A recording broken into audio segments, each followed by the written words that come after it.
You won't believe this! A cake made from veggies and fruit that's actually super good. Do you know how to make a veggie fruit cake? Just grab an apple, a carrot and 2 yams. Peel and cut them into chunks.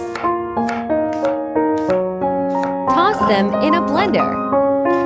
Add a box of milk and 3 eggs.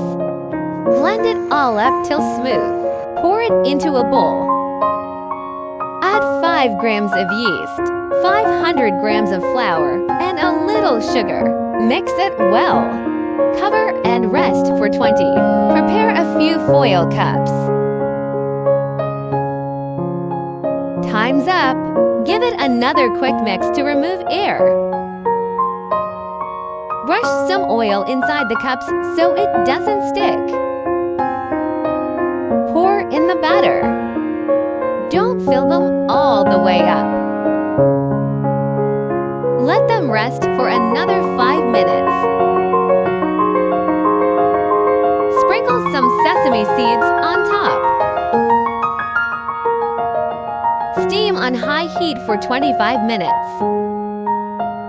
And here you go, soft, fluffy veggie fruitcake. Rich, milky flavor, super light texture. Perfect for breakfast or as a snack. If you liked it, share it with your friends and family. Let's make it together.